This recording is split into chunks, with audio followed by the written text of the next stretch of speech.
Yo, What yo. up? What up? What's going on, guys? Back in the saddle. Hey, Yeah, good to see you guys again. it's always Absolutely. great It's to been see you guys. You know, I missed you guys. too long. It's gonna be weird after this is done. You know, Oh man, don't talk about it, man. Don't make me sad. it's gonna be weird.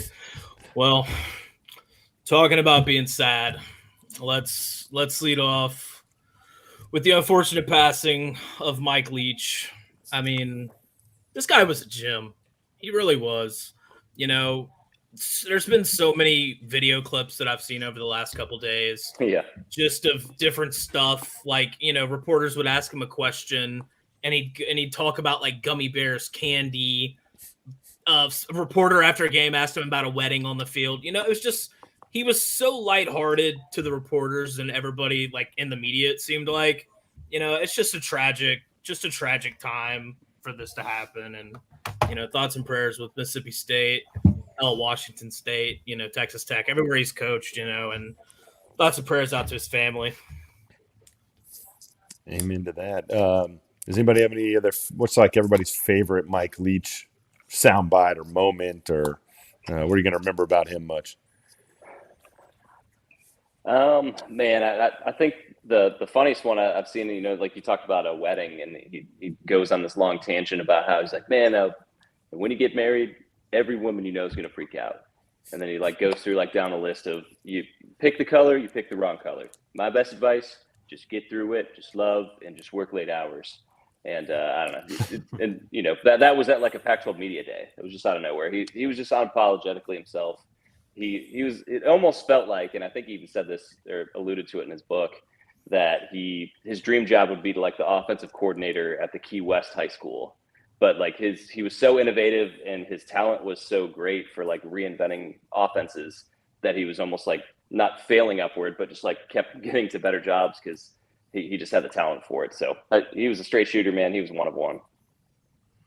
Yeah, he'll be missing college football, especially. It's always much tougher when it's sudden, right? Like out of nowhere, like this obviously was. It just happened so fast. But it's funny because you know you just kind of scroll through your feeds right now, and it's just nothing but like Mike Leach videos. I came across one today because he did a bunch of cameos. I didn't realize he did. I never really saw him until here this past week. A bunch of them started being posted and shared, but he had a great take on golf. I know Cerveza, you'd like to check it out. I think I was on the Zyre Golf Instagram feed, but just such a great take on golf. He didn't like golf. Basically the cameo was about, hey, me and my buddies lost a golf tournament. You know, can you like give us some words of encouragement? And he was basically like, listen, now you can quit golf and have a happier life. And he talked about like the intricacies of like, you know, grip in a certain way and like leaning on your left foot, then you got a perfect aim, and then you miss left, so you start leaning on your back foot, and then you think you got it figured out, and it goes the other direction completely. It's like the perfect like take on golf, because like everybody that's played it, especially if you haven't played it at a super super high level, you can really relate with it. And but that's kind of how he was with everything. Like he'll say something so out of the blue, but you're like, yeah, he's pretty much spot on. Yeah. He's great, man. He's kind of missed. He was kind of a bizarro Popovich. He like wants to talk for longer. And there was one, I think it was a Pac-12 media day, and somebody asked him which mascot would win in a battle of all the Pac-12 mascots. And he just like went through all of them. Just wild. And does this one have a gun? And does this one have a bow and arrow? Or is it just the Trojan without the sword? You know, and he would never stop thinking. And you know, watching the videos were cool, but also on Twitter, just reading everybody's stories from the time they were having an interview with him, and then they heard a whistle like 20 minutes in, and they were like, "Where are you?" And he's like, "Oh, I'm at practice." It's like he just didn't care if you wanted to talk about something else. You know, for somebody as brilliant as that, maybe just didn't take it that seriously. You know, there's a lot more to life, so definitely will be missed. Well, I think that's the biggest thing right there, is the fact that like most people that get to that level obviously have a huge ego. And they take themselves super seriously, and you know that's a lot of what drives people to get to that level and be successful. But for him, he's completely different, right? He did things his own way, never really cared what other people thought, and never took himself too seriously, right? Like win a game, lose a game, that wasn't really the focus. It was just about like life afterwards and like, just his opinions on whatever stupid question was asked, funny or, off the wall, irreverent, whatever it was. That's what made him probably the most special, is the fact that like he could just kind of do stuff on his own and not really care what other people think and not take himself too seriously. Because I think we all strive to do that, right? Like we all strive to get to that point where he's successful, but we do it while we're having fun and like don't invest too much of our emotions into what we're doing day in, day out. And where did he coach? He was in Lubbock, he was in Pullman, and he was in Starkville. Yeah. Just some off the, kind of off the map places. Like he just wanted to coach. So I'll tell you what, one of the funniest videos I came across this weekend was him actually being the meteorologist in Lubbock. Just, if you haven't seen it, just go watch it. It's funny. He said his favorite weather is when it rains mud. Like, he was just a guy, and he also hated candy corn. It's just sad, man. I feel like, I don't know, man. It's tough to talk about because, I really did enjoy, watching the guy coach. I mean, I don't know, just tough, So. Yeah, and I think it's also sucks because like we have a great situation in Mississippi right now, right? It was perfect with him and Lane, like two of the biggest personalities in the sport, making in one of the smallest states, in the country. So we're gonna miss that. Like at least we got to experience that for a few years, but we are definitely gonna miss that kind of back and forth and in that relationship. And hey, guy went out on top too. So gotta credit that. Yeah. No, absolutely. Anybody else got anything? That's tough. Well, let's talk about our year in wrap, our year in review when it comes to our picks and stuff this year. I'm going to start off with our conference picks, okay? I'm going to get to the records. I'm going to get to the records in a minute. I'm going to start with our conference picks. All right.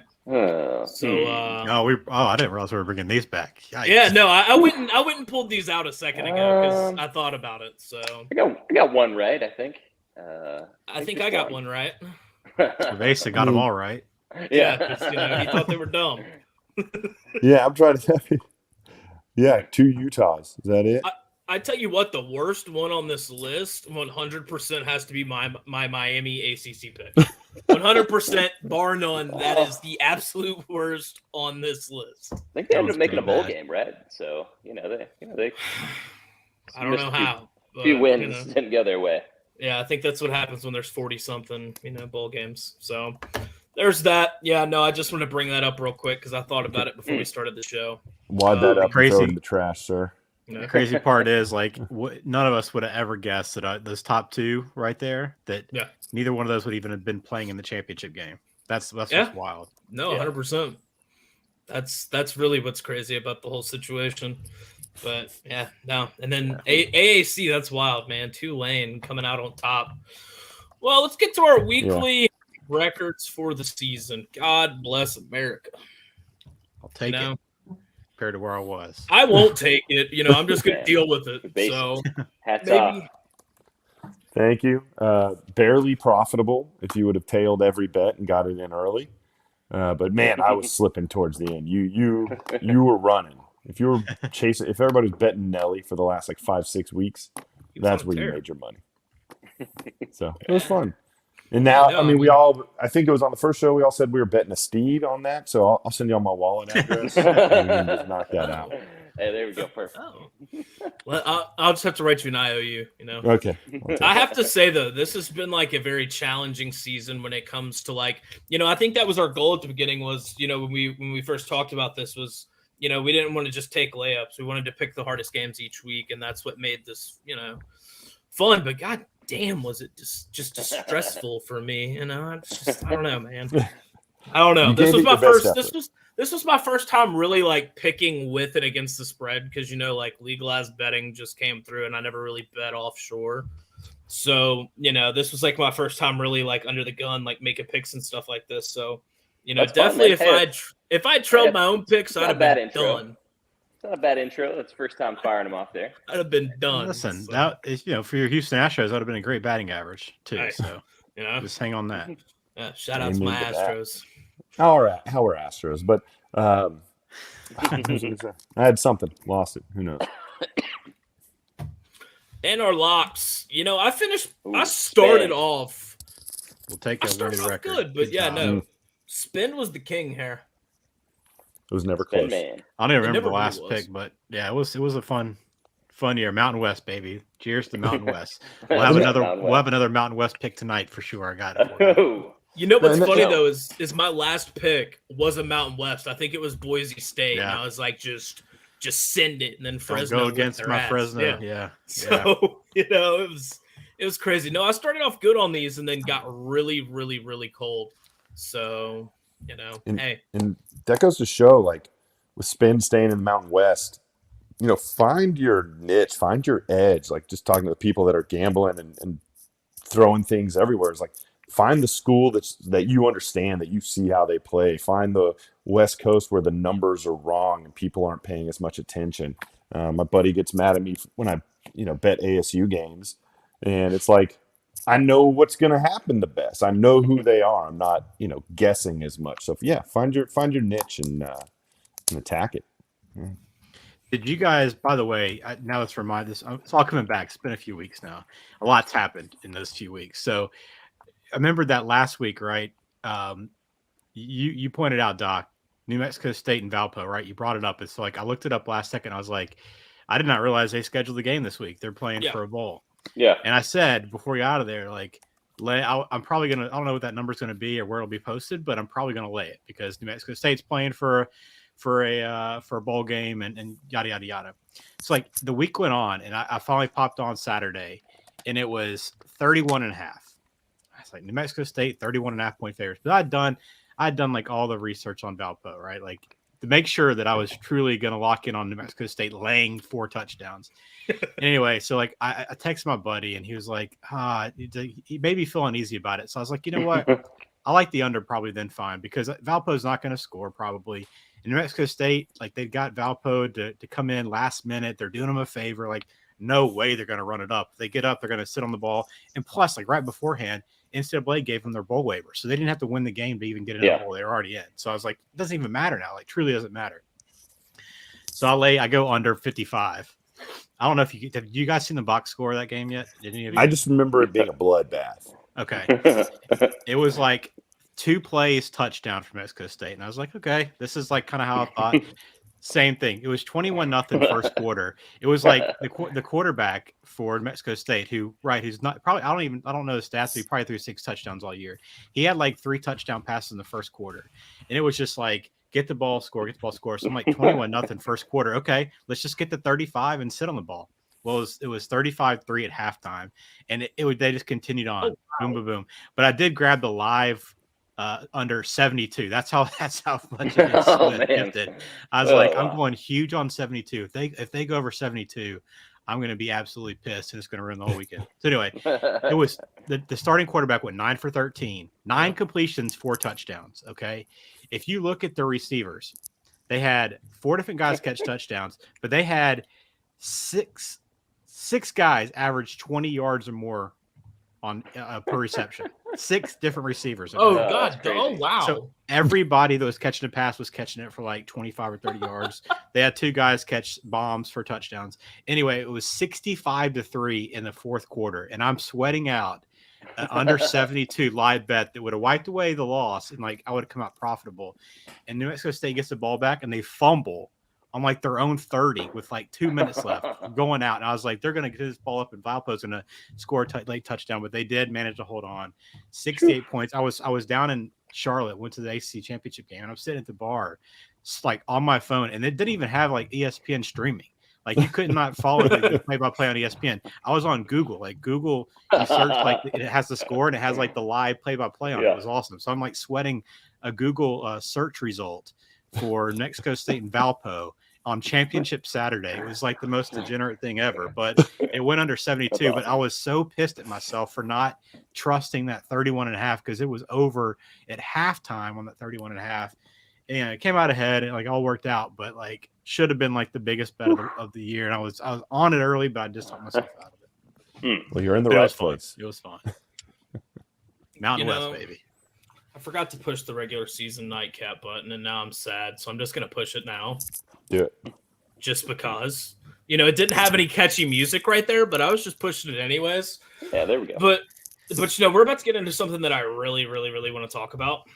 And I have a really hot take on this because I'm now very just doing more research on it. It's really, really grinded my gears. And it's the transfer portal and the NIL. And I have to say, I believe this will ruin college football. 100% the transfer portal and NIL will ruin college football. I just think at some point it's got to regulate it. There's got to become an equilibrium that hits. All these people leaving. I was pulling up some stuff that I'd read. There's a perspective out there. Chris Cartman, Sun Devil Source, was just talking about how there's not as much money as people think flying around. And so I think it's going to be hot and sexy for a couple of years. And then once people realize the grass isn't always greener, you're not making $1 million.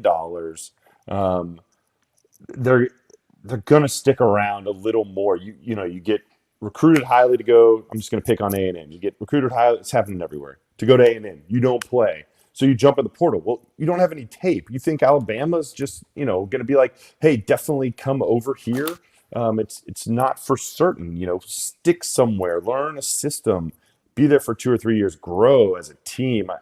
I think it will come. I think it will normalize a little bit because I think you're right. I think the biggest thing will be NIL getting under control. I think that's going to be the biggest part. Is at some point it has to get regulated, and who knows? Maybe it ends up where it goes in. They just say, look, the schools have to handle the NIL stuff. You guys are on top of it because, that number's wild. I mean, 2,000 kids. The crazy part is though, it happens everywhere. But I'll use Alabama. There's kids that were starters, offensive line starter, right? Talented wide receivers that didn't get to play that much that are freshmen that next year they've got a great shot to be on a premier team, probably making pretty good NIL money. And if you show out, it's all cake from there. Those are the guys that I don't understand. The guys that are starting have great situations at good schools, not just Alabama. It could be anywhere. Ohio State, Clemson, Michigan. At top Power 5 schools. What do you see elsewhere? Is it just truly money? Is that the only thing that's driving a lot of these kids to move schools? Because the opportunities have been there for them, and they were playing this year, and it's wild to watch and wrap your head around because we never saw that when we were following it 15, 20 years ago. So it's hard to kind of understand now. It's probably easier for younger kids now to kind of track, but it's tough, and it makes it really tough too. To invest in your team as a fan because you don't know year in year out who's around. If you don't pay attention to this, there's really 2 really good wide receivers for Alabama that are leaving that we thought would have a really big impact this year that were injured early and didn't find a spot.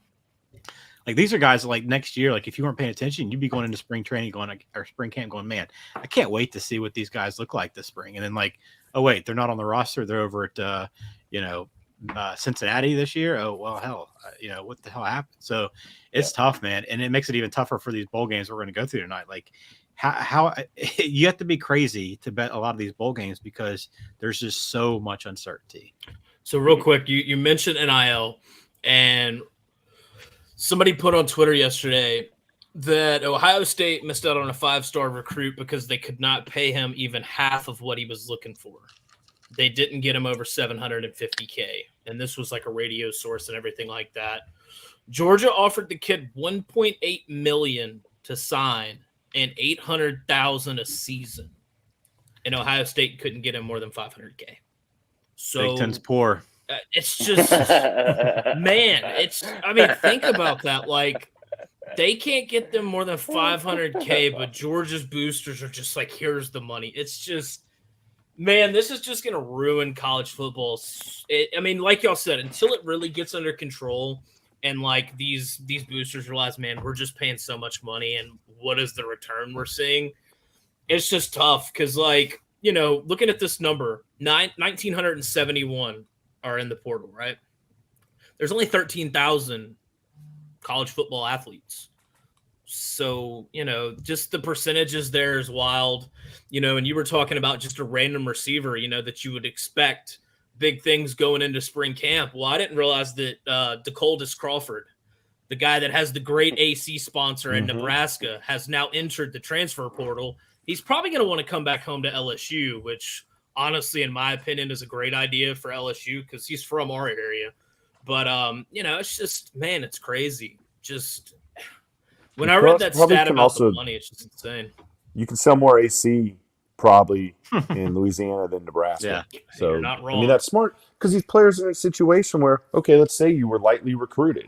And let's just use Arizona State as a great example. You're lightly recruited or even a fairly big recruit before NIL. Your second year at the end, you get hot. Now Arizona State's got to go figure out how they're going to pony up to pay you to keep you. Yeah. And that's just a really weird spot to be in. I mean, ASU's tried, but again, they're definitely not coming up with $500,000, let alone 1.5. Yeah. I mean, I think the two are connected in several ways, but I kind of feel like NIL is going to sort itself out. Water's going to find its level from a standpoint of the money involved. Like y'all said, like there's so much money going around. These boosters paid this guy $2 million to come here. Like, look at Quinn Ewers. Guys got paid millions up at Ohio State and saw 2 snaps and like a blowout. And he transfers out immediately. They get nothing out of it. Eventually, I feel like that'll kind of self-regulate itself to some degree, or NCAA will step in and whatever. But the portal is such a bizarre thing because it's like an overcorrection from like 5 years ago. So like up until 5 years ago, if you wanted to go, you got to sit out a year, or hopefully you only have to sit out a year. You have to get a waiver, yada yada yada. And then it basically the floodgates opened. So it's like an overcorrection to, I don't know. I think that there needs to be, or maybe not needs to be, but probably will be some sort of regulation where like you get a limit on transfers or immediate eligibility, or I don't know. But it's a weird thing. Like you said, Alabama's got a starting offensive lineman transfer out. Why would he do that? Going to Syracuse, that doesn't right? make sense at all. I don't know if he's landed anywhere. I think I heard Miami might be an option, but like I saw some started there looking at Syracuse. Yeah, I mean, it's like unless you see the writing on the wall, because there's obviously going to be a lot of talent coming in behind you, but like that's just part of competition, right? I mean, like if you're going to bail every time that somebody comes in that might threaten your spot, and I don't know that that's the reasoning necessarily, but I just don't know how else you can explain being a starter on a top 5 team and kind of having that role going into the new year, and then saying, let me see what else. Yeah, where else is going to go better? Yeah, unless it is truly an NIL thing, where like let's say Alabama's NIL situation isn't as strong as Miami's, right? And like they don't have this much money in the tank right now or in place.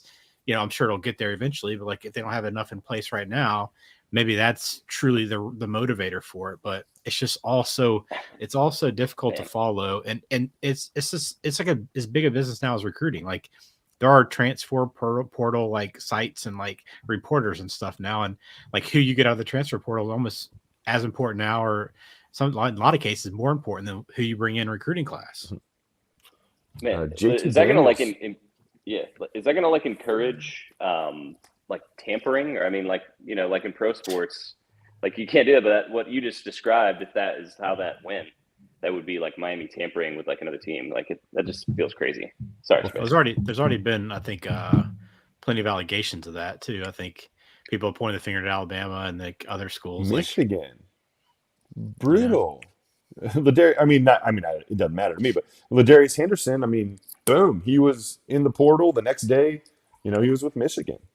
I think all these teams are, talking to people for sure. Yeah, you don't make up your mind that quickly unless you know. Unless there's already a conversation. Yeah. So it's like next day. So let's keep the transfer portal talk going with the new Colorado head coach, Coach Prime. Sorry. Really quick, I did want to say JT Daniels is going to his 4th. He's trying to transfer to his 4th school. Going back to what Nelly said. Yeah, give him an extra COVID year. I want him to play in all Power 5. Let's see if he can check all the boxes off, go all over the country, get a passport. Well, yeah. I mean, you say that, and I'll just quickly use a basketball example, because I was watching Alabama Memphis last night, and it's wild to me. Kendrick Davis on Memphis is a guy that had a great year at SMU, a great year at TCU, like was all like the player of the year in the AAC last year, and then went to Memphis. Like every year he's going somewhere different. Like what is it that like what are you in search of? I mean, maybe Memphis you have a better chance to win than you did maybe at SMU, but SMU is a pretty good team, and you were in a great situation. Like that to me is crazy that you can go bounce to a new school every single year. And it can't be good for you as a player, I would think, to not be in the system and get to work and like be consistent with your efforts and stuff. I don't know. I'm not a D1 athlete, so I'm not going to speak to that. But like to me, it just doesn't seem like a lot of it doesn't make sense. I'm just still trying to wrap my head around it. Part Very of me feels like they did this because of COVID. Like this kind of all started because of COVID. At some point, like those days are done, and they're gonna. I thought they already were kind of finding their way back. I still think graduates players should be able to go wherever, but at some point they got to start penalizing you a year. They have to go back to that, or you get one, and if you use it for your grad year, I mean, maybe they can let you transfer as a grad, or you can't transfer 2 years in a row. Who knows?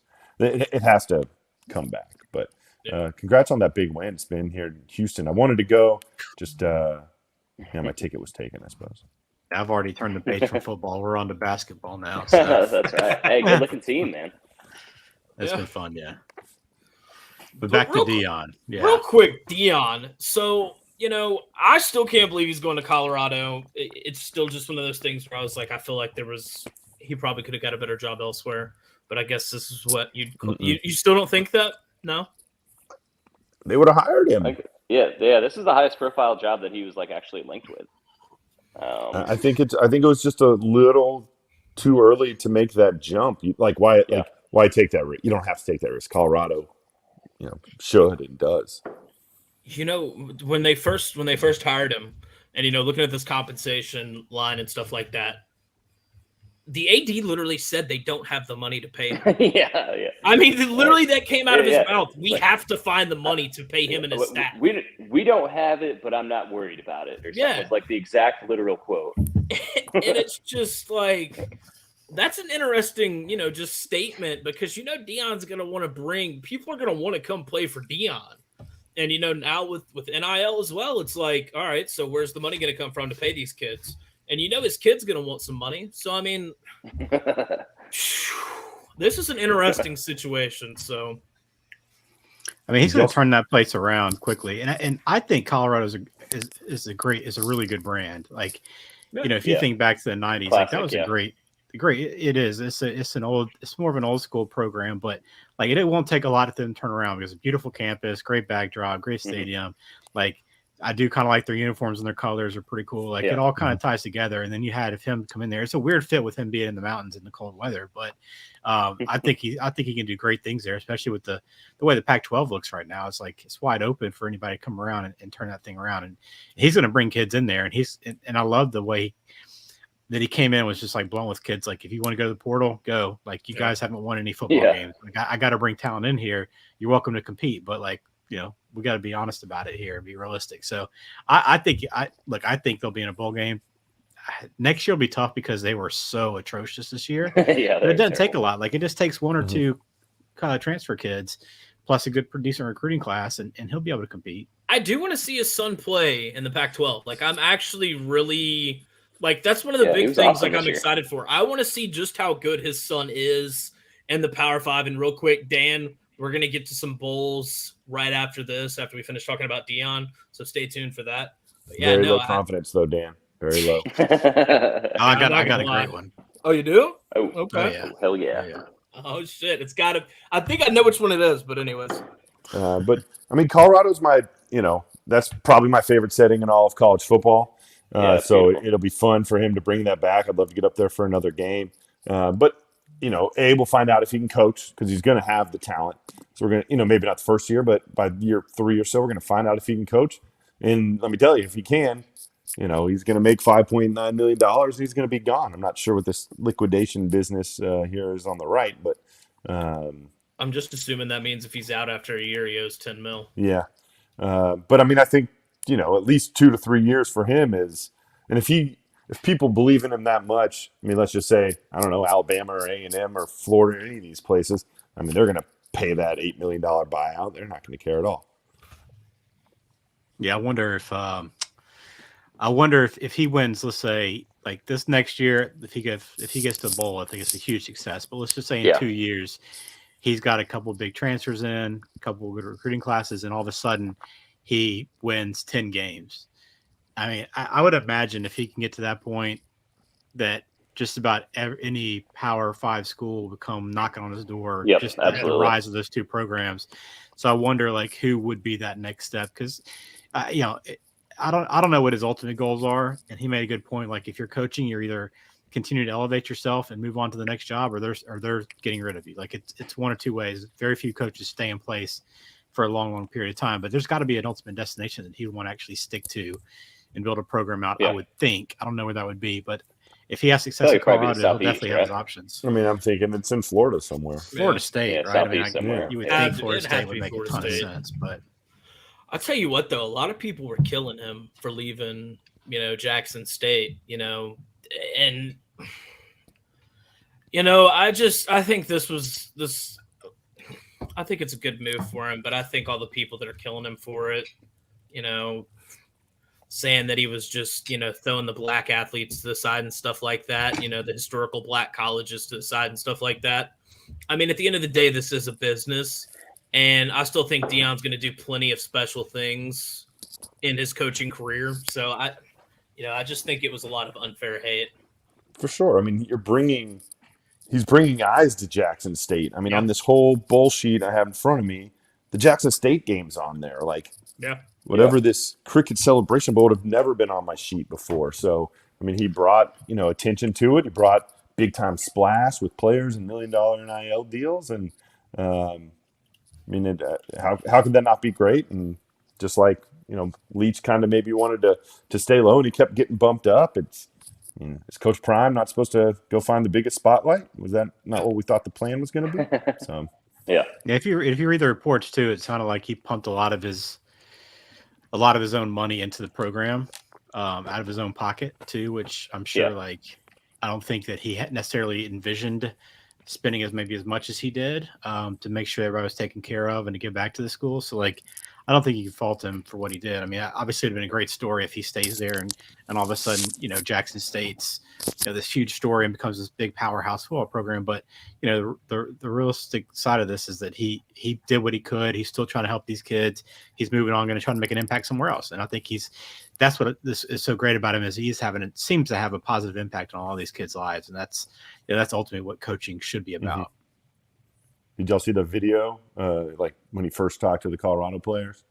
Yeah, pretty funny. It was basically, he was reading between the lines. He was like, I'm probably not going to see 70% of y'all here in 2 years. No, and he literally said that. He was like, I know I'm not going to see most of y'all here next year. And hey, more power to you, So, hey, it is what it is. I think this is good for college football. Absolutely. It's good for the Pac-12. Him moving up, I'd love to see Colorado be competitive. Yeah, Colorado is a no-brainer for them. Yeah, absolutely. Win-win situation.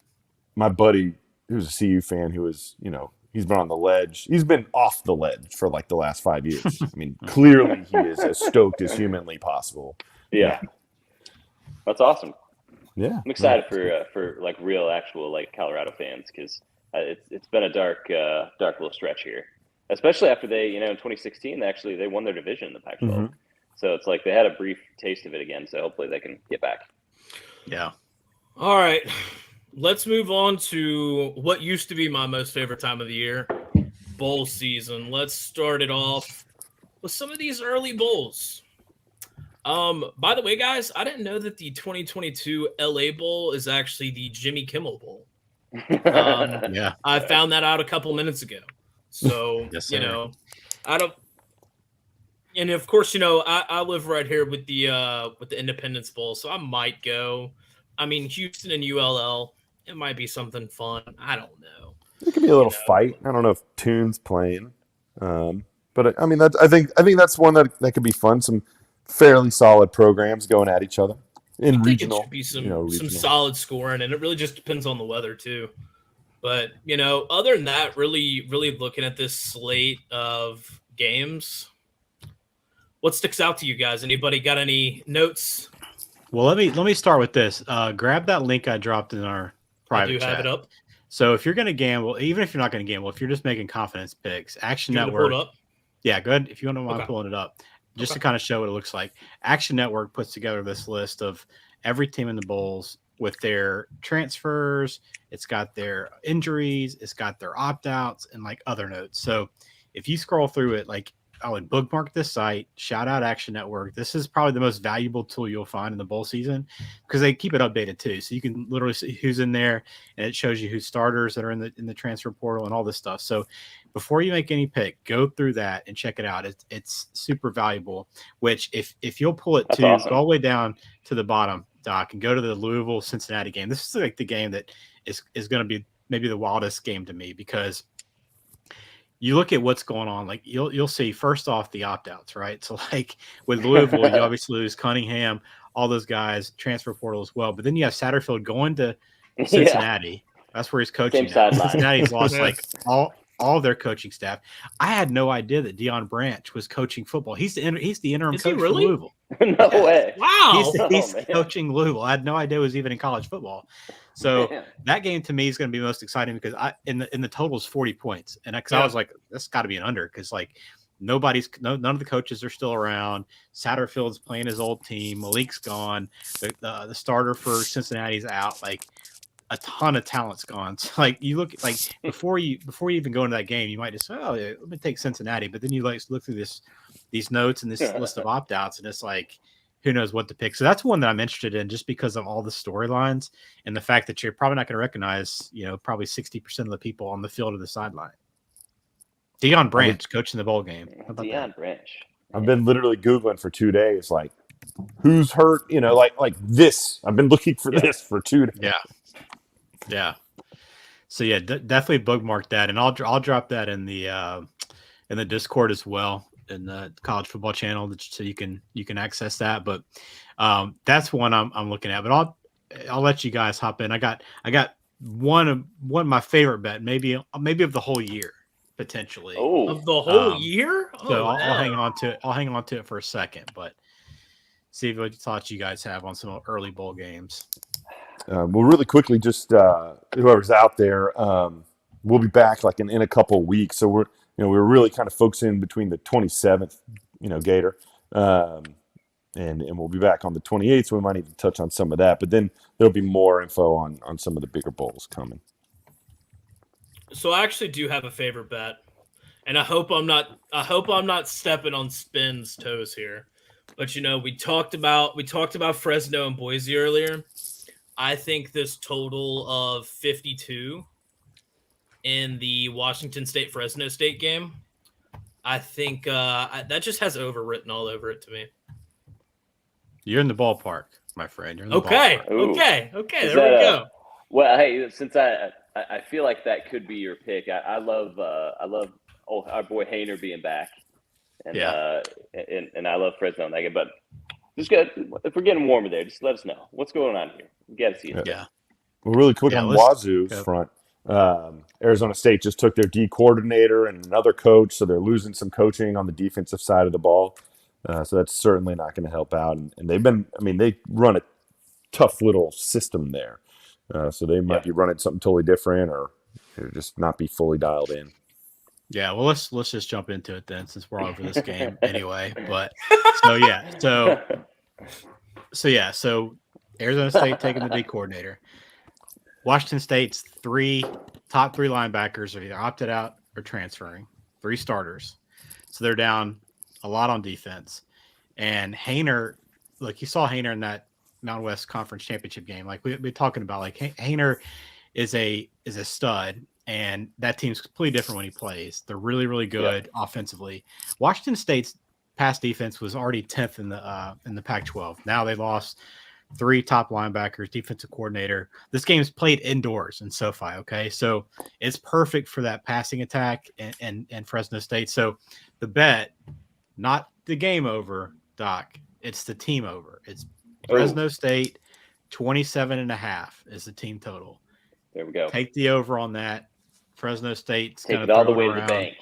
Okay. Take it all the way. This game means a lot more. There are a bunch of seniors on that Fresno State team, so like this game means a whole lot probably to them as well. They've already lost twice in the Pac-12 this year. I think both those games Hanner was injured too at some point in those games, so it's a chance for them to kind of make a statement on their way out, playing indoors, that passing attack.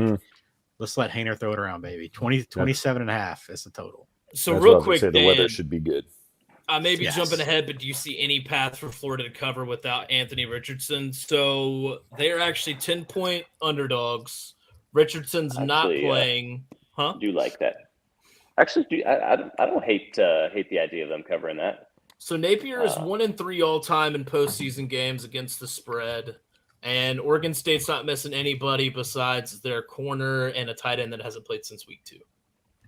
Yeah, it's tough on that one. You know, Oregon State's riding such a hot momentum. Like I mean, look at the teams that they knocked off down the stretch there, and then that's kind of what kind of sucks about bowl season, kind of kicking it out down the line is, you know, they've been sitting at home, and I mean they've been preparing for the bowl game, but I feel like that kind of can throw their mojo off a little bit. I don't know. It's a lot of points. I don't have a great feel for that game, but other than that, I like the under in that game.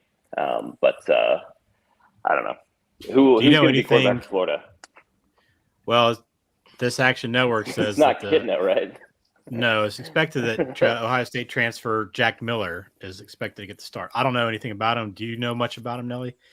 No, he never saw the field at Ohio State, so he must have been another like backup guy that he'll go down to Florida and be an All-American. You know, that's Ohio the thing. State like does really well. That's why there's such a big question mark to me. I don't know much about him. I had to study a little bit on him to see if what he is and what he brings to the table, because that doesn't.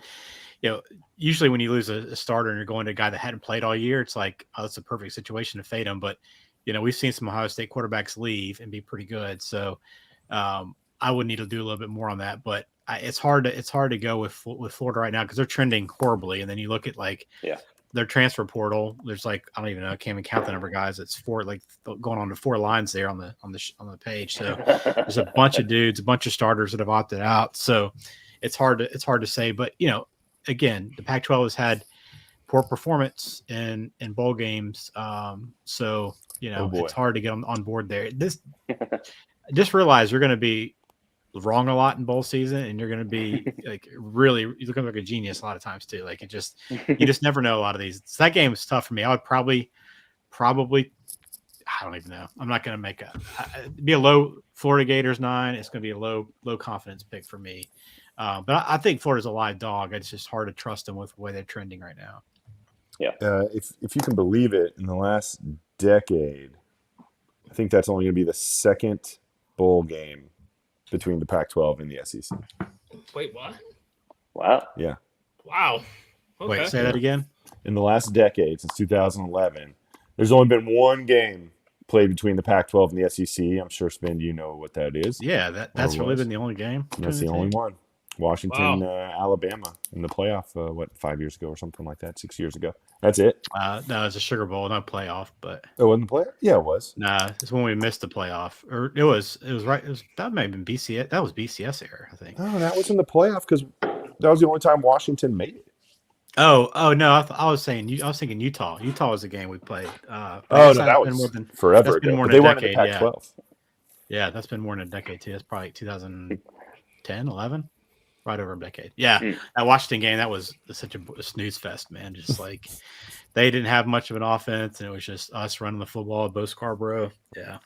Bo Scarborough. That's a name I haven't heard in a while. Let me tell you, though, I think the game on this sheet that I'm most looking forward to is the Union Home Mortgage Gasparilla Bowl. Wake Forest in Missouri. I don't know why, but that just screams like a 45-42 game, and I just don't know why. I think that's going to be one of the more high-scoring games in this early, first week sheet here. I think is Hartman playing? Yeah, is he? I believe so. Unless yeah, I think he's supposed to be. I think he is, and I think Missouri has a few opt-outs, and their defense is shaky too. So I could definitely see some points. Yeah, so Wake has no opt-outs. Missouri's got 3 players on the defensive side opting out. Missouri, ever since that Auburn, since they fumbled it on the one, I mean, they've been a team that's been pretty game. They gave Kentucky some trouble. They were up on Georgia. They turned out to be a little kind of fun team in the last back half of the year. So I can see this being fun for sure. Any last thoughts before we move on to the next sheet? Well, one game I'm kind of I'll be interested to watch is this the Duluth Cure Bowl? I'm not sure what the heck that is, but UTSA and Troy. Yep. Great game. UTSA has been a fun team to watch. They gave U of H some trouble this year. I went and saw maybe 5 or 6 years ago. I went to a game at UTSA, and they've been building a nice little program. Cool. Their quarterback is coming back next year. I think Gary Harris, I believe, is his name. And so I think that'll just be a kind of a fun one. See if they can finish the season on with a win, and see if they can keep building going into the future. So that's one I got my eye on. Yeah, I like offense versus great defense in that one. Yeah, that is a sneaky good matchup. I actually like the first game with UAB too, with Trent Dilfer taking over, which was like a random nowhere. And I think the team didn't like it, right? Didn't they like come out and it's like they were like on the fence? They were definitely rallying for the guy to stay there. But like that kind of came out of nowhere. But I think they have a pretty good matchup to kind of lead things off. It'll be interesting to see whether or not the players. Like, how do the players react to that, right? Do they try to play hard to send the coach off because they like the guy? Or is it more of a, we're kind of pissed the way it played out. I'm not that into this game. But, I think UAB getting to a bowl game is a big deal just with the way the program has been the last, 10 years. So I think every bowl game is an opportunity. So I think it's a good matchup with Miami, too, to maybe be able to run the football and do some things with them early on. So that one should be pretty interesting. I kind of like I made it really interesting, the UConn Marshall game. It's like kind of a off the wall matchup. UConn just did so well late in the season. I know they lost their last one to Army, but I kind of wonder, this could be, it'd be a huge game for them, right? I mean, if you talk motivation in bowl games, got to think UConn's going to be one of the most motivated teams out there. But I kind of wonder whether or not, like, how they'll match up with Marshall. Marshall also was really good down the stretch too, and played some really good football, covered quite a bit down the stretch too. So I got to look at that matchup a little bit more, but I tend to like UConn's a great story, but I still don't think they're a great team. I think they played really hard. I need to look a little bit more into Marshall and kind of where their health is and everything, but I think Marshall could be a spot too that I like in that matchup. I just think they should be a better team, and they have a really good defense. If they can just kind of key on that running game that UConn has and force them to pass, because they can't pass hardly at all, I think they have a really good shot to maybe to pull that one out and cover. And on that, Marshall played a lot of unders this year.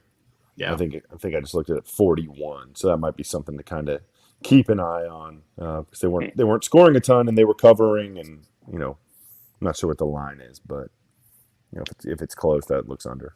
Oh, hey, I love good under. It's a working man's bet. Well, it's in the 40s, so it's still 40, kind of 41 points. Yeah. 41 points. So, and it's a 10-point spread, so it's a bigger number. But I like, and if you want to go look at, I think what's really interesting about betting these bowl games too. If you look at Felica posted a bunch of stats, but he makes a point that, and it's a good one, that if you're the underdogs, when they cover, typically win outright more often than not, and like almost vice versa. If you like to play the favorites that cover win really big typically. So like, if you like underdogs, you're almost in a lot of senses just better playing the outright money line, especially single digit dogs have a pretty good success rate there. So something to keep in mind, like, if you do decide underdogs are your play for a lot of these games, and you're betting them, maybe add a little bit to the money line, because that more often than not kind of goes hand in hand. Speaking of over-unders, Army Navy goes to overtime to burn the streak. That was insane. Oh, man. Of course, 2 plays, too. That was nuts. Was that 17 years? Is that what it was? Or was it 14 or something like that? It was it was like $3 million worth of like that, and just doubling your bet every year. Oh, man. And Service Academy's 86% since 2005 at the under. So, man, it was a heartbreaker. That one broke my heart, because that was a favorite bet of the weekend there. Seeing that one go over. Looking at a couple other things to call out on the Fenway Bowl, I'm super excited about them both being on the same sidelines with their coaching situation with Louisville and Cincinnati. That is hilarious. I think the game is going to suck. Hey, look at all these bowl games. You got to hang on tight. We don't have much college football left. You got to. Who's got the best logo here? What's the best logo out of all these?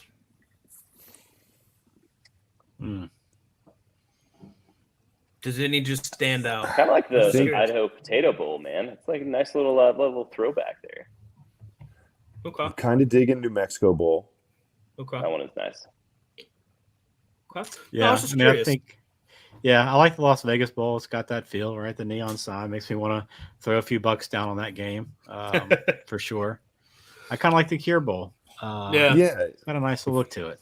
Feels like Miami or something like that. And I do like the Fenway with the green monster-esque background. I think they could I think they could play that up a little bit more in that logo though. Yeah. I get it, but like if you weren't aware, it'd be hard to tell what's going on there. And the Gasparilla Bowl, don't forget. Never forget. Never forget. All right. Let's slide on to the next week. A little 27th to 30th action. What stands out to you guys when you're looking at these? If you don't want to talk about all of them because you want to touch on some when we come back in 2 weeks, definitely we don't have to touch on all of them, but just wanted to get some out before we, break away. So you got me staring at logos now, pal. I'm just like analyzing which logo I like best out of this page. Look, it was just something fun and random, honestly. I do love that Barstool's got the Arizona Bowl now, but I'll tell you what, this page definitely has better logos than the first page. I will say that 100%. So more unique. Yeah. No.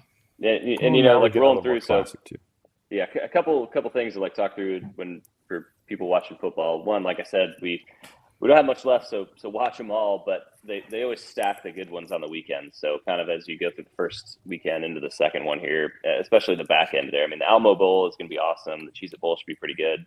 Heck, even the Duke's Mayo Bowl. So lots of like out of those on there. And yeah, the best part of bowl season, like you said, Spend, is it's like spin the wheel because you don't know who's going to be playing, and some teams obviously don't care when they come into it, and it shows pretty early after you've already placed your bet. Well, that's the thing too. Like you had to literally wait until game time because some of these guys in the transfer portal might come out and still could play, and there could be guys that just last minute decide to opt out. So you can get screwed quite a bit. But to your point, I do like the live bet. You can tell pretty quickly, even if there's a big favorite that gets down early, you could tell they just didn't show up to play. So it's not necessarily a great spot to hop on. I'm thinking, oh, well, they were a 14-point favorite. They're down 10 in the first quarter. It's a great spot to grab them, at -6. Well, chances are they just might not come back at all. It could just be an outright loss, right? So you got to be a little bit careful there. But, I'm curious. There's a couple games on here. I'll look at these a little bit more as we get probably closer to them as we talk next time. But, I mean, I'm curious to see what New Mexico State does, honestly, in the bowl game. The Bowling Green matchup. I don't know that. I'm just more curious because it's their first game. Jerry Kill has not been good in bowl games, so I don't know. Yeah, how about Jerry Kill? Yeah, Jerry Kill out there. Great turnaround. Him and Jim Moore, man, great turnarounds this year. Yeah. And then Buffalo, Georgia Southern. Buffalo, they did not look good in that championship game. The game they had to win over Akron. Sorry to get in. It was ugly football. They were lucky to even sneak in there. So, maybe a spot for Georgia Southern just to kind of run away with that one. And what could be one of the more high scoring games. That's a 67-point total, by the way. But just watching Buffalo's offense in that game left a lot to be desired. So that's another spot I could potentially look a little bit closer. By the way, so we come back on the 28th. And I'd just like to rattle off the over-unders for the games on the 28th. You've got the Military Bowl, UFC Duke, 62.5. The Liberty Bowl, Kansas, Arkansas at 69. Oregon UNC Holiday Bowl, 72 points. Oh, that's going to be a fun game. And the Texas Bowl, 69.5, Texas Tech at Ole Miss. There's some really good games on in 2 weeks on Wednesday, and I feel like that's going to be a high-scoring day of college football action. So Yeah, and right behind that too, you got Texas and Washington, which boys, that's going to be a fun one to watch. I think a lot of points scored in that game as well. So those are some of the ones I'm looking at later on. But you talk about that the lowest one. And I think you pointed this out on Twitter or maybe in Discord, Doc. That Iowa-Kentucky game at 31 points right now. Just the total. That's absolutely insane. Where 31 is that points. game at? Let me see here. That's in Nashville. Oh, that's not until the 31st. Okay.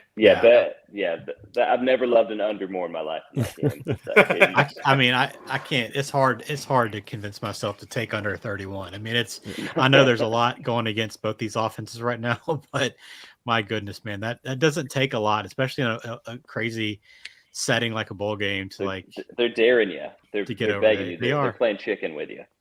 They are. I'm chicken. Let's just all take $100 and throw it on the over. Let's do it together. Well, it'll be like a parting ways bet. It'll be like, just take this money. Here you go. I just created Cerveza's first annual Respect Award, and that's going to Grayson McCall, Coastal Carolina. Yeah. Transferring, should have some good suitors, but he wants to play one more time. I can't remember. Somebody put something hilarious on Twitter, some like Chanticleer's pun or something, and it was hilarious. But I think that'll be a fun one to watch, see him slinging around and hopefully send him off. So real quick, who's more wanted in the transfer portal, him or Spencer Sanders from Oklahoma State? Probably Spencer. I don't know. Probably. It depends on the situation. Yeah, I don't know. Like, because McCall's a gamer. He's been really good. Sanders has been a little more up and down. It's just there's some pretty good transfers in there. Go ahead. It's just more things I don't understand. Like, obviously I don't know the inner workings of what's going on at Oklahoma State with him, but seemed like a good fit. Yeah. It was an exciting player. It was an exciting team. They had a little bit of a down year. He was banged up, and you're just gone. They're not paying you enough. Where are you going? How many schools are you in a better situation? Yeah. Yeah, and you got Devin Leary in the transfer portal now. Another guy that could back on my Heisman campaign 2023. Now I'm taking 75 Let's to get him 1. in the right situation. Well, he's going to be in Tennessee now. It's going to be great for him, right? If he gets in the right situation, he could. And then DJ, obviously. I think I think Clemson and especially Dabo has to look back on this year as a huge missed opportunity for them, because especially what if he just slings it all over the yard as soon as he made that change. It was night and day in the offense, because North Carolina would have their defense, but DJ his throws were awful in that game, that first quarter against North Carolina. Like he was off target against a weak defense, and they made the change, and it was just like lights out. So if you look back on the season and say Clemson should have been an undefeated team because of their schedule and with the talent they had around them, it was definitely an underachieving year because of the loyalty of Dabo. And he's a loyal guy. So there's, to a fault, obviously, but they're a team that should have been there. But that's going to be a fun bowl game, Clemson and Tennessee. That should be a pretty fun matchup with those guys. I wish Hooker was playing, but still should be a lot of points and a lot of fun to watch those two offenses.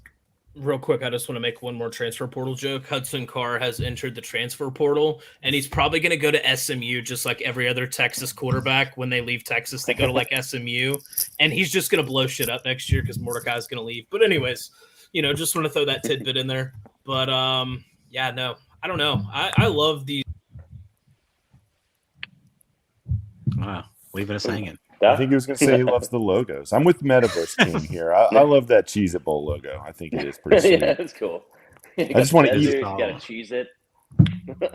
Like the Tony the Tiger Bowl doesn't make me want to eat it. The Cheez-It Bowl logo makes me want to eat it. The Duke's Mayo Bowl doesn't make you want to eat that either? No. I like I made it look just like a tub of mayo. I'd rather eat the Barstool, I think. Hey, shout out to Dan, Florida Gators 9, for putting 5-unit bet on Fresno State over 27.5. What happened? I don't even know what happened. Jigga kicked you off. He's been chatting. We're laughing about it. Yeah, maybe I did it on accident. I don't know. All I was saying was a lot of good college football coming up. Don't take it for granted, because you're going to be kicking yourself second week of January when there's only NFL left. And I do have to say, I love college football. I'm ready to get back out on the golf course. I get to play through, January and February and all these months. And, previous years I would have played every weekend. And I watched a lot more college football than I'd been doing the last bunch of years. So I'm ready to get back out on the course. I'm not going to lie. Or if I come down to Houston, are you going to take me on a golf outing? Absolutely, go to where they filmed Tin Cup. Oh, no way! Let's go. Yeah. That's cool. Let's go. I'll show you where the Pelican is. The driving range. We going to the driving range down there. Yeah. Well, not the dirt one, but although we can find one. Any closing thoughts here before I move on to one last thing before we wrap it up? Nah, I'm pumped for the second half of the bowl games. There's some really good matchups later on. I mean, we'll still enjoy these first half of the games, but the second half's gonna be great. But Fresno State, maybe 27.5 team total. There we go. Dan, don't come find me if that doesn't hit, but I do love it. I do love it. Gator, you can come play golf with us too. We do need to get Gator to give us some insight on their quarterback situation too. And you drop that in Discord. Let us know what to make out of a young Jack. Let's talk about early college football title odds. I know we're going to take a deep dive into this in a couple weeks, but does anything jump off the table? Do you feel like Georgia at minus 130? Do you feel like they're getting disrespected there at minus 130? Still got to win 2. Ohio State's not a slouch. I mean, I think the bet that I would probably take is Georgia. I don't know. I mean, they really do look pretty lights out.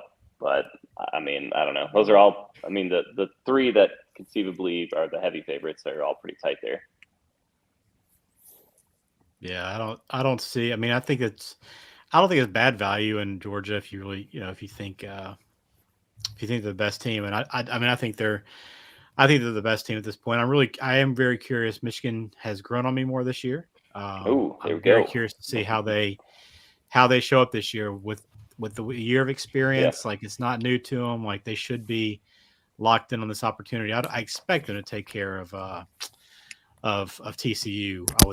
I would hope so. I mean, I'm not gonna go against Duggan right now. He's been a great story and everything, but I'll stick with what I said in our Discord channel right afterwards, that Ohio State, like, I didn't think it was going to be crazy the way everything shook out, right? Ohio State in at 4. It's going to be Georgia-Michigan championship game and a 31-20 final. I'm going to stick to that right now all the way to the end. We'll come back to you in a couple weeks. You might change. I don't know. You might end up changing. I don't know. We'll see. I still think TCU shouldn't be here, but that's another story for another day. I would like to see – I mean, okay, first off, hold on. TCU's going to win them all, lose on a field goal, baby. I was going to go back and watch from the jump.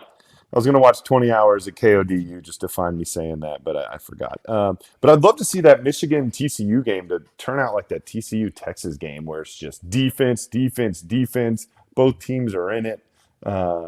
Just big hitting. I'd love to see that kind of game. Yeah, I think they both are kind of diverse enough that it could go either way. I think it could either be a slugfest or it could end up being kind of back and forth scoring. So I think that game could be more entertaining than the Georgia-Ohio State one. Yeah. I'm not going to touch too deep into it. I do think Georgia-Ohio State, I don't know. I think these matchups will probably be pretty one-sided. But I do want to touch on one more thing before we go. I'd like to point out that the University of Texas, Bijan Robinson, he became the first ever unanimous All-American.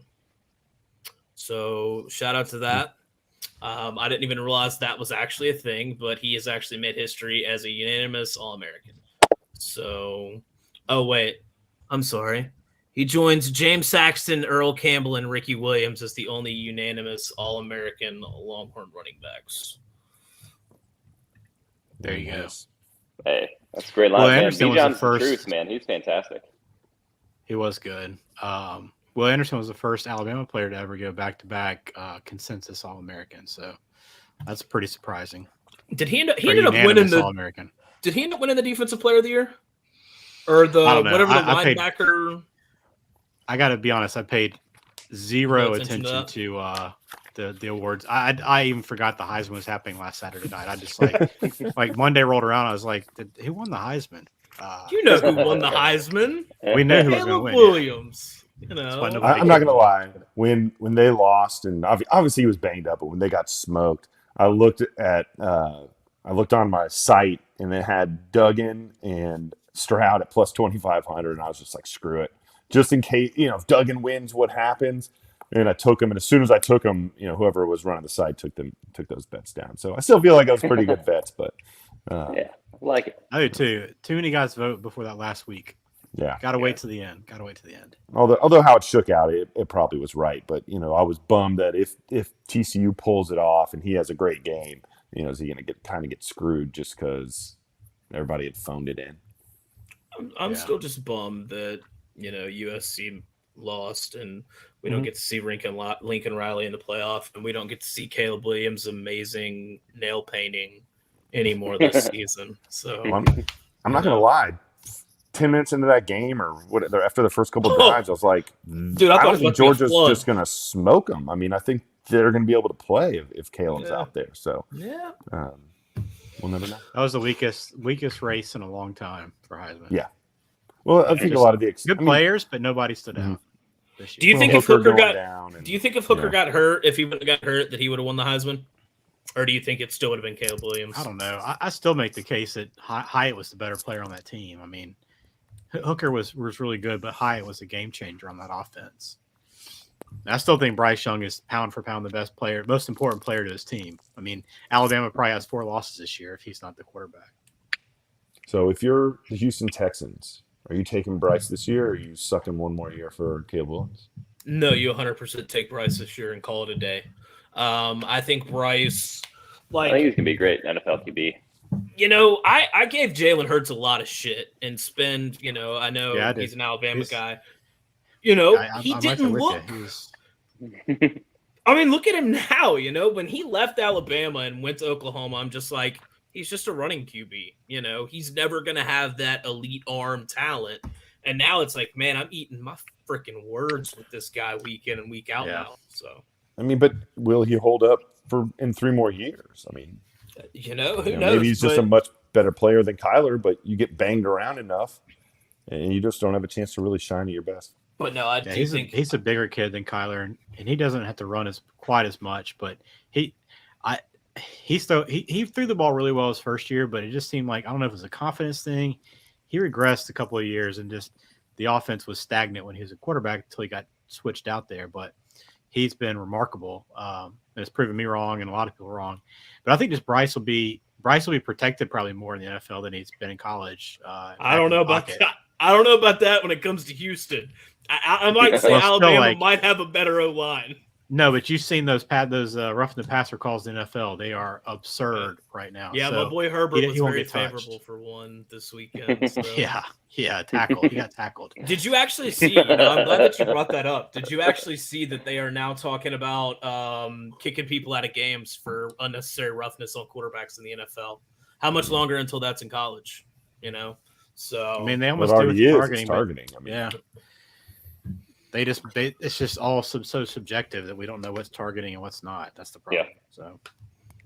So before we wrap this up, are you guys getting coal in your stocking this year, or has everyone here been good?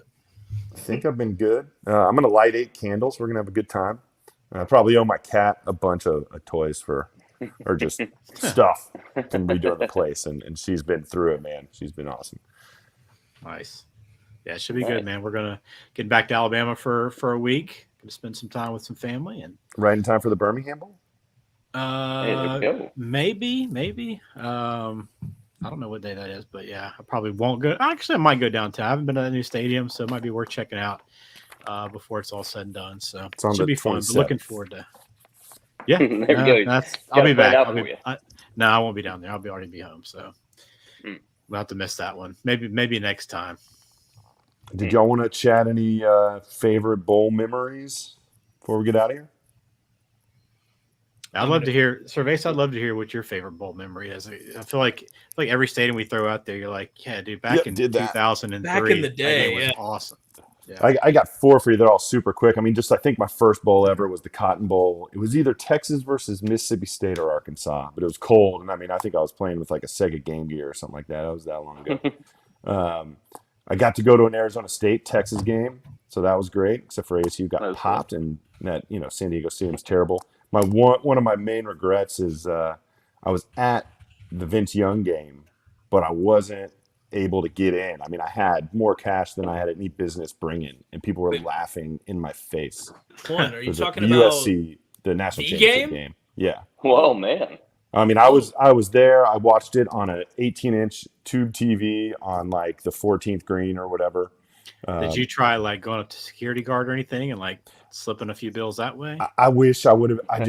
I wasn't that savvy. I was a bit of a wuss. I mean, I feel like even 4 years later, you give the guy $300, he lets you in the crack in the gate, and you can go do whatever you want. So, if you're young and you're watching, ask somebody, offer them $300. Don't make the same mistake I made.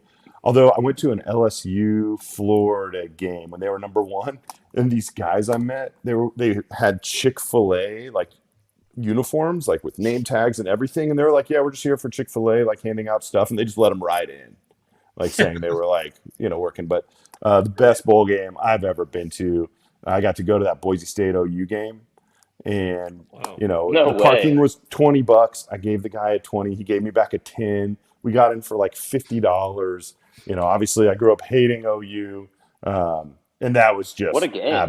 Man. absolutely incredible. When he threw that pick six to tie it right at the or to lose it right at the end, the Boise State quarterback, I was like, whatever you do, just don't turn it. By the time I said over, it was in the guy's chest, and he was going back the other way, and the rest was history. So I didn't make it to too many Fiesta Bowls, but that was incredible. That's a great one, yeah. My least favorite, I'll start least favorite. I went to the first ever Music City Bowl. It was Bama and Virginia Tech the year before Vic took over for Virginia Tech. And it was like it was probably 36 degrees, raining. So miserable, 10-7 at halftime, 28-0 blowout in the second half by Virginia Tech. So it was like a 38-7 game. Very little offense. I think both teams had like 275 yards of offense. And it was just absolutely miserable. It was in Vanderbilt Stadium. Like, it was just rough, but made the trip. I will say, because I never went to an Independence Bowl when I was in school. I just never made the trip. We were excited to get to a bowl game back then, but never actually took the drive to Shreveport for that. But I will say, out of I know it's going to sound ridiculous and privilege or whatnot, but I will say, like, let's rank some of the big BCS playoff venues. I think the best spot for a game is New Orleans.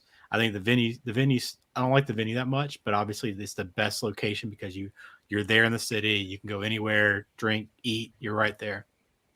I think Miami's the worst because it's impossible to get in and out. Stadium's not bad, but impossible to get in and out.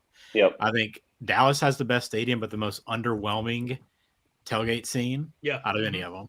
100%. Still can't believe there's a Walmart Supercenter a Cerveza pitching wedge from the AT&T Stadium. That's 93 yards.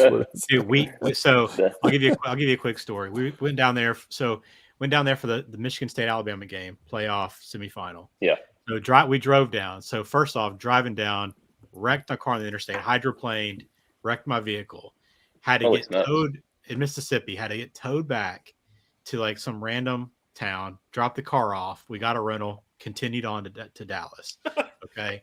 Went down there, saw the game, whatever else. It was the blowout, ridiculous game. Yeah. My buddy's Michigan State fan, met us down there. We stayed together in a hotel, a bunch of us. He texted me like in the third quarter and said, "Hey, you guys gonna stay until the end?" And we were like, yeah, buddy, we're gonna see this one out. But it was New Year's Eve, and the game ends. This is the second game of the doubleheader. It ends at like, I don't know, 11:15, 11:20. We're like, let's get somewhere for midnight. And there's nowhere to go around that stadium. So we hightailed it to like Buffalo Wild Wings. And I think that's like the closest spot. I think that's what it was. And because there's no champagne there, we just ordered champagne of beers. Yes, the High Life. We ordered just a round of champagne of beers and like got our beers about 3 minutes before midnight and enjoyed it. But so Dallas, love the stadium, but don't care for the tailgate. I thought Glendale's a pretty cool scene. Not bad overall. The Rose Bowl, though, just can't top the Rose Bowl. It's a beautiful scene, great tailgate atmosphere. Everybody's in a good mood for that game, it feels like. Always a lot of fun. Yeah. I'm not gonna lie, I just saw Nellie's face in the dark and it scared the shit out of me. Yeah, hey, sorry, the Airbnb I'm at, the power just went out. So can you also hear me? Yeah. Exciting. So perfect. Hey, well, so to kind of piggyback off the Spence there, man. When you were watching that game, I was at the Citrus Bowl for Michigan against Florida. So same year there. And that's one of my favorite memories from the standpoint of we got seats in the Florida student section, and what is it with I you was and opposing team student sections? It's fun, man. You gotta both times were punishment. accidental. They're both accidental. I've gotten tickets before that happened then. But Are you always 19? What's going on? hey, man, it's just you just find your way in, and we're obviously I'm talking the whole time, yapping and making plenty of noise, and they scored a tie it on a trick play, and the whole row in front of me turned around and did the chomp to me. And so you just got to respect that. And then they didn't have a lot to say the rest of the game. It's a 41-7 final. But then on the other side of the coin is the probably worst experience is I was at the 2013 Outback Bowl, which is where Vincent Smith ran into Jadeveon Clowney, and his helmet went flying like 20 yards and he palmed the ball. It was a crazy experience there. I was probably 40 rows off the field, and the thump happens, and you'd think everybody'd go nuts, but it was like 3 seconds of just like pure quiet. It was like everyone couldn't believe what just happened, and then it like exploded. So crazy experience on that one. Obviously, wrong side of the team there. Love it. All right, I've got mine's real short because I haven't really been out and about much. My first bowl game I actually went to was LSU Notre Dame Independence Bowl in like '97. Don't remember a damn thing about it. Probably the coolest Independence Bowl I actually didn't go to because of the conditions was 2000 Mississippi State, Texas A&M, yeah. The 43-41 Ice Bowl, like the snowstorm Ice Bowl, craziest game I'd ever seen on TV. We were all freaking out because it was snowing. Was that New Year's Eve, right? Yes, it was. Yeah. And my birthday's 2 days after that. So, I'm like, oh my God, snow on my birthday and all that kind of stuff. But it's like, other than that, of course, watching the Rose Bowl with Vince. My most heartbreaking, bowl game memory, of course, is the Alabama National Championship, the Texas-Alabama game. But I tell you what, man, one recently that was really, really good to me was the Deshaun Watson Clemson Alabama National Championship game. That was a phenomenal game. Like that gave me, the vibes. So other than that, though, those 2 years back to back were pretty awesome games. I know people hated seeing the rematch, but the game in Phoenix the year before with the onside kick and just the big play after big play in those games, and then the following year to have that matchup in the way it did, which I was at both those games. I was working the second game. I actually went down to the field like for the end of that game and saw Jalen run it in right in front of me, and then watch them go the other direction to win it. But that was just a remarkable game. I still think I think it was Hunter Renfrow that made the tackle on Ryan Anderson when he got the fumble, I think it was a fumble, and it was taken to the house. They would have put Bama up like 2 scores or something, and he chased him down and tackled him like the 10-yard line, and Bama settled for a field goal. I think that was like the play of the game. But those 2 years were remarkable. We got the Texas game spin. Yeah. Well, we've been in the same place at some point together, so you were at that that's one? good to know. Yeah. I climbed the 1 tier. That was one of the worst concessions experiences ever. I don't know if you remember it, but like the lines were like 50 people deep to get a beer.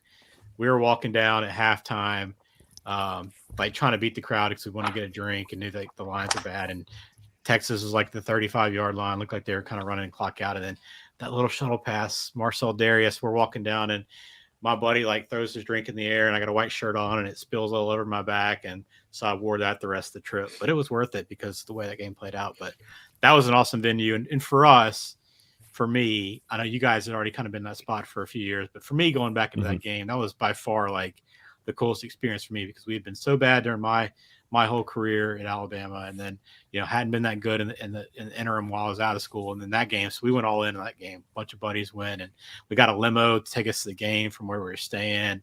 Tailgated in the parking lot at the Jackie Robinson Field right there. Cooler beer, just like hanging out with a bunch of people. Saw a bunch of friends. Just an awesome like environment. Like so much so, like when the game ended, didn't go out and party. Like just went back to our house that we were staying at. Had a couple of beers, watched replays and highlights, and just soaked it all in. It wasn't like let's go nuts and stay up all night. It was like let's just enjoy this. I actually had a girlfriend break up with me that night because she said I was too serious about college football. So there's that. You know, eventually you're better off. I keep waiting for Texas to finally make it to like the playoffs or something. Please tell me that, so I can actually go. When did she say that? Was that it was that night? That was right after, wasn't after the game, right? I actually think it was during the game. It might have been around halftime.